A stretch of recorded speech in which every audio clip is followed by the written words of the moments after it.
primeiro vídeo, eu contei como ele foi importante em minha vida. Também falei sobre a Segunda Guerra, onde ele participou até a vitória e tomada de Monte Castelo. Contei como ele foi gravemente ferido por uma granada e voltou ainda com algumas sequelas. Além do meu avô, a minha bisavó também teve ainda mais 2 filhos militares. Eram 3 irmãos militares. Um dia, eu perguntei para meu avô: "Vô, o senhor não tinha medo de dormir? Aonde que o senhor parava para descansar?" E ele me respondeu: "Não, eu não tinha medo de dormir. Nós aprendemos a dormir em qualquer lugar, pois qualquer lugar que estivéssemos poderia cair uma granada a qualquer momento ou uma bomba. Tanto fazia então dormir em uma trincheira, ou em um campo, debaixo de uma árvore, ou escondido em uma casa." Pensando bem, ele tinha razão. Eles eram alvos, como alvos, eles estavam sujeitos a serem atacados a qualquer momento e em qualquer lugar. Mas eu digo que uma das histórias que mais me marcou, que eu achei assim, mais interessante que ele me contava, era de quando eles iam relaxar um pouquinho, se divertir em algumas casas noturnas que existiam nas redondezas, nos arredores onde eles estavam, provavelmente um pouco mais para o norte da Itália. E ele contava que naquela época, eles, como eles iam na finalidade de relaxar e se divertir, acabavam bebendo mais um pouco. Lá havia muita música, muita dança, cantoras, mulheres lindas, A maioria delas eram viúvas, justamente de soldados que tinham morrido na guerra.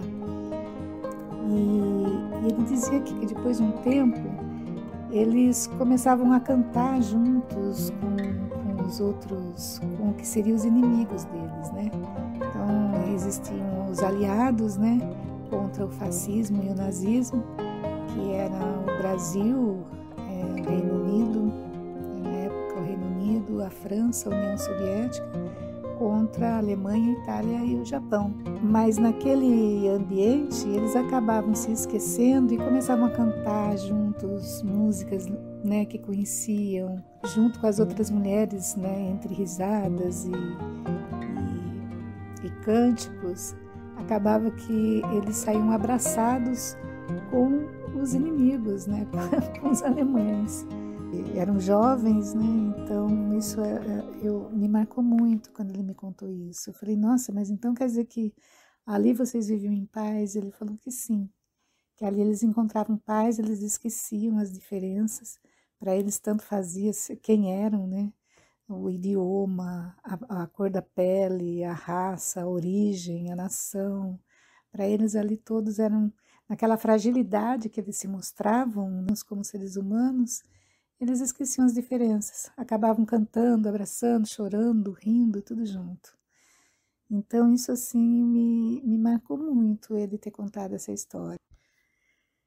Então eu percebia que nesses momentos de trégua, como as mulheres, mesmo sem perceberem, elas tinham um importante papel de conciliação, entre os homens, como elas eram conciliadoras quando elas queriam, com aquela maneira de persuasão, de sedução, de encantamento, naquele momento que eles tanto precisavam, naquela rudeza, naquela vida rude e violenta, naquela tristeza toda que, vendo amigos morrerem, companheiros morrerem e sei lá mais o que, tantos horrores que eles viam, como elas tinham esse importante papel.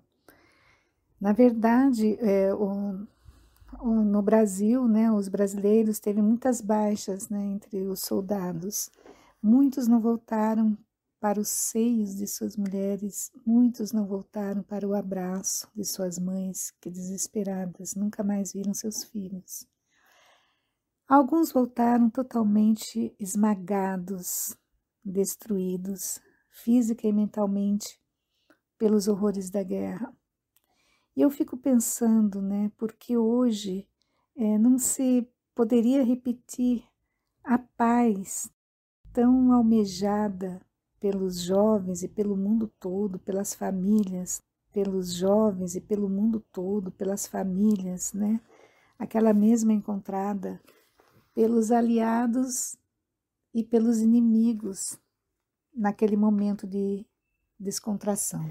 Aquela mesma encontrada pelos aliados da mesma forma e pelos inimigos. Por que também naquele momento entramos em tantos conflitos, às vezes desnecessários, né? Para que interessa saber? Da mesma forma, a pessoa de esquerda, se é de direita, por que somos brancos, negros, em tantos conflitos, às vezes desnecessários, né? Para que interessa saber? Qualquer que seja a religião, a pessoa de esquerda, porque como dizia meu avô, nós somos feitos todos da mesma matéria. E no final, ou não, todos nós vamos para um mesmo lugar, qualquer que seja a religião, porque como dizia meu avô, nós somos feitos todos da mesma matéria. Era proibido falar em política e hoje nós vamos para um mesmo lugar. Política, e hoje eu entendo que é sob a terra. Por quê? Né? Era proibido discutir política de uma maneira que era e é. Que possa ter um pouco de conotação. Na minha família, era proibido falar em política, e hoje eu entendo. A minha mãe sempre proibiu e era proibido discutir política de certa maneira. Hoje que possa ter um pouco de conotação. O que eu sinto do que é ser um pouco militar raiz alto, é aquele militar que a minha mãe sempre proibiu esse equilíbrio. Esse discernimento. E de certa maneira, o militar raiz, para mim, é aquele militar que eu via desde criança. É o militar herói, é o militar que eu via naqueles filmes, que no final eles tinham compaixão até do próprio inimigo. Esse equilíbrio. Se só matavam por legítima defesa, para mim, é aquele militar que eu via verdadeiros guerreiros de Deus mesmo. É o militar herói, é o militar que eu via naqueles filmes. Se houvesse algum no final eles tinham compaixão até do próprio inimigo, no julgamento. Se só matavam, sempre foi, acima de tudo, o militar era um verdadeiro guerreiro de Deus, herói, valente, corajoso. Como são vários, se houvesse algum inimigo um pouco mais perverso, eles colocavam em julgamento. Enfim, sempre foi, acima de tudo, o militar especialista, humanitário, herói, valente, corajoso, como são vários importantes na vitória contra o nazismo também, contra o fascismo, lutaram. Então, a importância desse respeito, segundo aos especialistas dizem que os de paz brasileiros, de ser realmente um exército de defesa na vitória contra o nazismo, de São Miguel contra o fascismo, que é o príncipe dos exércitos. Então, a importância desse respeito desses arcanjos aos princípios de paz. Então, para mim, realmente esse é o verdadeiro militar raiz. E hoje, por coincidência, um dia de São Miguel, que é o príncipe dos exércitos celestes, para quem acredita nesses arcanjos. Então, para mim, esse é o verdadeiro militar raiz.